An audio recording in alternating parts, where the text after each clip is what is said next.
नमस्कार। स्वागत है आपका अपने study YouTube channel success factory, संघर्ष से सफलता तक। आज मैं आपको सिंधु सभ्यता की विशेषताएं बताने के लिए ये रिकॉर्डिंग लेक्चर है। आज हम सिंधु सभ्यता के बारे में पढ़ेंगे। इससे पहले की वीडियो में मैंने सिंधु सभ्यता की एक छोटी सी ओवरव्यू बताया था कि सिंधु सभ्यता के कौन कौन से प्रमुख स्थल किस किस जगह स्थित हैं। मैं उसी वीडियो को, उसी सीरीज को आगे बढ़ाते हुए आज सिंधु सभ्यता में महत्वपूर्ण जो तथ्य हैं वो बताने का प्रयास करूंगा। सिंधु सभ्यता का समय काल 2400 ईसा पूर्व से 1700 ईसा पूर्व तक है।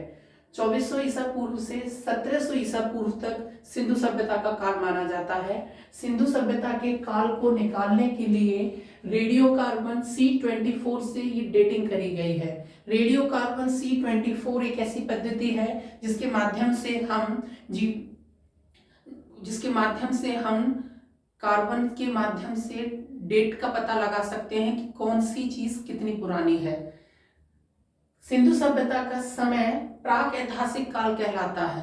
प्राक ऐतिहासिक काल को इंग्लिश में प्रोटो हिस्टोरिक पीरियड कहते हैं। प्रोटो हिस्टोरिक पीरियड भारतीय इतिहास को प्राचीन इतिहास के हिस्से में जाने पर 3 पार्ट्स में डिवाइड है: pre history, proto history and history. तो प्रोटो हिस्ट्री पीरियड में सिंधु सभ्यता रखी जाती है। प्रोटो हिस्ट्री पीरियड का जो टाइम ड्यूरेशन है वो उसमें से ही 2400 से 1700 के बीच सिंधु सभ्यता रखी गई है। प्रोटो हिस्टोरिक पीरियड में ही कांस्य युगीन सभ्यता है।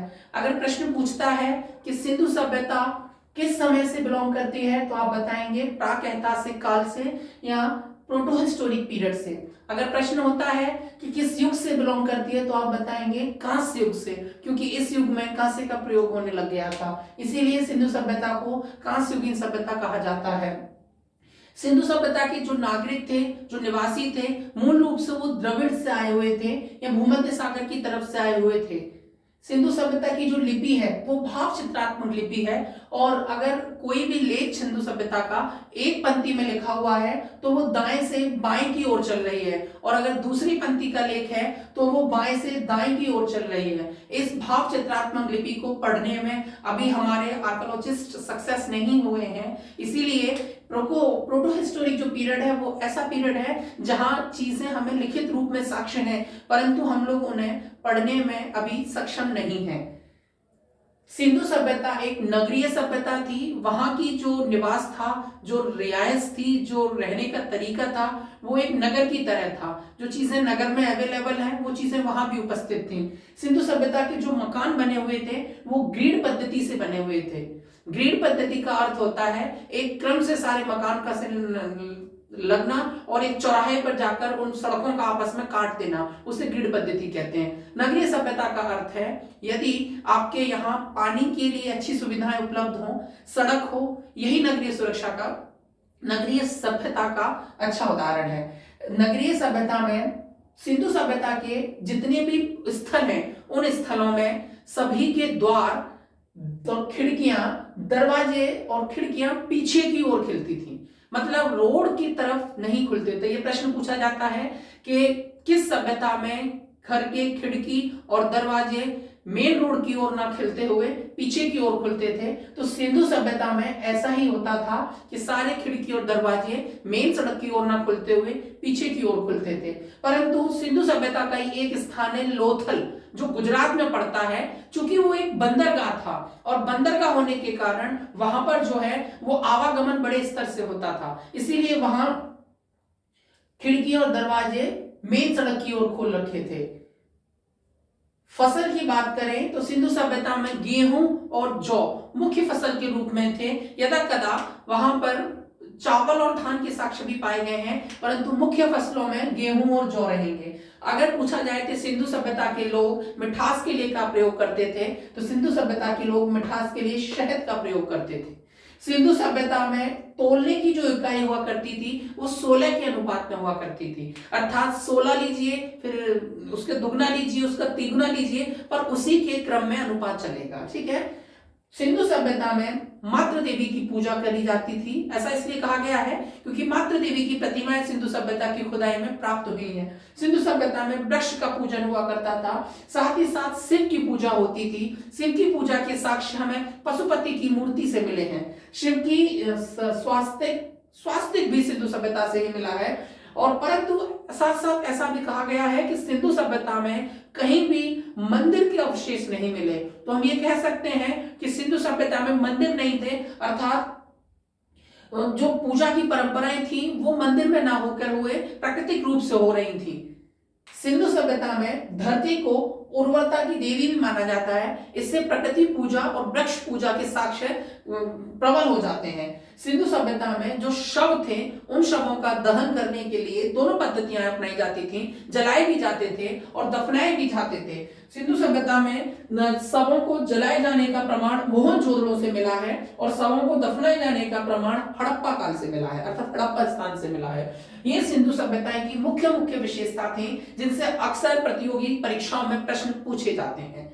सिंधु सभ्यता की सीमाओं को लेकर भी अक्सर प्रश्न पूछे जाते हैं कि सिंधु सभ्यता की उत्तरी सीमा कहाँ है, दक्षिणी सीमा कहाँ है, पूर्वी सीमा कहाँ है और पश्चिमी सीमा कहाँ है। एक छोटे से डायग्राम के माध्यम से मैं सिंधु सभ्यता की चारों सीमाएं आपको समझाने का प्रयास करूंगा। ये उत्तर है, ये दक्षिण है, ये पूर्व है, ये पश्चिम है। उत्तर, दक्षिण, पूर्व, पश्चिम। उत्तर में जम्मू कश्मीर के मांदा नामक स्थान पर सिंधु सभ्यता की सीमा समाप्त होती है। यही दक्षिण में दायमाबाद स्थान पर महाराष्ट्र का दायमाबाद स्थान है जहां सिंधु सभ्यता की सीमा समाप्त होती है। यही पश्चिम की ओर सुदका गेंडोर बलूचिस्तान पाकिस्तान में एक सीमा है, एक स्थान है जहां सिंधु सभ्यता की पश्चिमी सीमा समाप्त होती है। और पूरब में उत्तर प्रदेश के आलमगीरपुर पर सिंधु सभ्यता की सीमा समाप्त होती है। अक्सर ये प्रश्न पूछा जाता है कि इनको क्रम में लगाइए, सिंधु सभ्यता की सीमाएं उत्तर से दक्षिण, पूर्व, पश्चिम होते हुए लगाइए। तो हमें ये क्रम याद रखना चाहिए कि उत्तर में मादा, दक्षिण में दायमाबाद, पूर्व में आलमगीरपुर और पश्चिम में सुदका गेंडोर। ये सिंधु सभ्यता की चारों दिशाओं की चारों सीमाएं आपकी समझ में आ रही होंगी। सिंधु सभ्यता में पाए जाने वाले महत्वपूर्ण स्थल मैं इस वीडियो में आपको बताने की कोशिश कर रहा हूं कि मुख्यतः सिंधु सभ्यता में अनेकों स्थानों पर खुदाई हुई है और बहुत महत्वपूर्ण साक्ष्य मिले हैं जिससे हम यह ज्ञान कर सकते हैं कि सिंधुवासी कैसे थे। सिंधु सभ्यता में मुख्यतः ये 12 स्थल हैं जो हमें प्रतियोगी परीक्षाओं के परिप्रेक्ष्य में याद रखने हैं। और सिंधु सभ्यता के नष्ट होने का जो कारण है उसको प्रबल संभावनाएं बाढ़ की बताई जाती हैं कि बाढ़ की वजह से सारी की सारी सिंधु सभ्यता खत्म हो गई थी। मैं ये 12 महत्वपूर्ण स्थल आपको बताने के प्रयास कर रहा हूं। सिंधु सभ्यता में महत्वपूर्ण स्थलों में हड़प्पा, मोहनजोदड़ो, चूनहुंदड़ो, सुदका गेंडोर, लोथल, रंगपुर, धौलावीरा, सुरकोतदा, रोपड़, कालीबंगा, बनवाली और राखीगढ़ी। यह 12 के 12 इस महत्वपूर्ण स्थल हमें याद होने चाहिए कि सिंधु सभ्यता के इन महत्वपूर्ण स्थलों में से कौन सा सिंधु सभ्यता का नहीं है। तो हमें ये 12 याद होने चाहिए। एक बार पुनः मैं इन्हें रिवाइज करा देता हूं। हड़प्पा, मोहनजोदड़ो, चूनहुंदड़ो, सुदका गेंडोर, लोथल, रंगपुर, धौलावीरा, सुरकोतदा, रोपड़, कालीबंगा, बनवाली और राखीगढ़ी। ये महत्वपूर्ण स्थल हमें याद रखने हैं। यह सारी सिंधु सभ्यता की विशेषताएं हैं जो मैं आपको बता चुका हूं। यह सिंधु सभ्यता की सीमाएं हैं जो मैं आपको समझा चुका हूं। सिंधु सभ्यताओं से महत्वपूर्ण जो प्रश्न है वो इन स्थलों से पूछे जाते हैं। कौन सा स्थल किस स्थान पर है? हड़प्पा, मोहनजोदड़ो, चूनहुंदड़ो, सुदका गेंडोर, ये चारों के चार स्थान पाकिस्तान में है।